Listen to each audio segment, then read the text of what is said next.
Hi, I'm Daz. I'm the producer of The Drift. It's been a while since I've done my last Drift diary. I've been away on a film shoot actually with some of the guys who are involved with The Drift that are now working at the Met Film School in London, and that was really good fun. But obviously that's sort of taken me away a little bit from doing diaries. Having said that, it's been quite a busy time on The Drift in the post-production. Quite recently we had our second visual effects weekend, and we achieved a lot there. It was great because the first visual effects weekend that we did was more sort of getting to know each other, getting to know the processes, testing and adjusting sort of stuff. Whereas now, having completed the second cut of the film, we were getting very specific and actually starting to allocate visual effect shots and actually documenting each visual effect in the scenes, obviously starting from the beginning, working through. So that's not complete, but it started. And other things that we've been talking about before the visual effect weekend was workflow. And it's a bit of a dry topic, to be honest, but it becomes a very hot topic if you don't have a workflow, because it's the risk of not having a good workflow is duplication of effort, not doing a shot at all, or worst case scenario, deleting work. So although we looked at that in sort of the few weeks before the visual effect weekend, it was also a great opportunity to sort of come together and actually produce our workflow. And I'm going to sort of explain what the workflow is in a nutshell, just so you might want to be able to use for your own projects. But basically we have a central computer, which is a computer that's on here. We call it Vader. All our servers are named after Star Wars characters or places. It's Vader, and basically someone on their own computer produces an effect or a spreadsheet or something that's updated that everyone or some people need to know about, and what they do is they then send that to Vader, and they also email who needs to know about this new file. So it could be a new explosion or a green screen or something like that, After Effects file or something. They then email that person, and then it goes into Vader, and then Matthew, our tech guy, he then manages that file and puts it in the right place, and then whoever needs that file, they may have either received that email if it was small enough to email, or they will go to Vader themselves and extract it. So the reason that's important is because it means, first of all, that everybody knows the file is ready. That new visual effect or that new spreadsheet, that update, whatever, people know it's ready.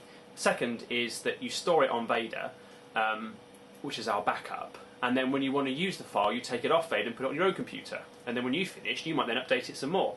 So then what you would do is you would then send it back to Vader, email everyone who needs to know, and then it's the new version that sits on Vader. So how do you know which is the new version, which is the old version? Well, this is what we have, what's called a file naming convention. And it's relatively simple once you know it, but basically it comprises of principally three sort of things.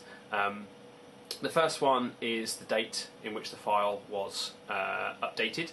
The second is a descriptor of what the file is, and the third is the identifier of who updated it. So typically it would have the date, and then say visual effect shot 3 dash, and then the initials of the person who did it. So that way you've got a record of who did it, when it was done, and what it is. And also it doesn't replace older work, which is really important, because if you want to roll back and say, well, I don't like that, let's go back to the old one, or if we only had the old file, well, we can. So you've got sort of two things there that we've sort of established that weekend. One is the sort of the workflow of how information comes in, how we get hold of it, and how we push it out. And secondly, how we name that file, that data, so that it's unambiguous, people can find it and know who to contact to discuss that particular that file. So yeah, a bit dry, but when you're working across great distances, and that frankly can be basically when you're not in the same room, because if it's on the internet, you may as well could be in the other side of the world, could be in another room. The point is that you're not together. You can't just lean across and talk to someone and ask them a question. You can't just ring them up, because people work at different times of the day, literally sometimes because they're on the other side of the world, so clearly they're working at different times of the day, or they're not available because they're at work. So you have to have some sort of system in place that you can almost by yourself know where the information is and know where it's come from, who did it, and what it is. So it's actually quite important. And by having this weekend, that was a really great way forward to sort that out. So that was that. In terms of the edit now, moved past second edit, getting really good. Sue's been over and we've gone over a few bits and bobs with what we think is working, what we think is not working. We've got some pre-visual effect shots now starting to creep in, which is really good because a pre-vis is basically like a rough CGI. I say rough, I certainly couldn't do it, I barely draw a picture, but the guys are doing a sort of rough CGI, so we haven't got all the colours or sound effects or that kind of thing. But it's enough to put into the film to get an idea of pace and style, and it also gives us more ideas. So that's really taking shape. So what we're now moving into within the third cut is what are called beats. And basically, something I sort of learned from script writing is that you can create what's called a beat sheet. And a beat sheet is where you group your story into groups of 10 minutes or thereabouts, 10 pages of script. Approximately. And the idea is that there'll be certain key things should happen within each of those 10 minutes. Something exciting or a plot twist or something funny, something basically keeps the audience awake. Has to happen every 10 minutes, at least.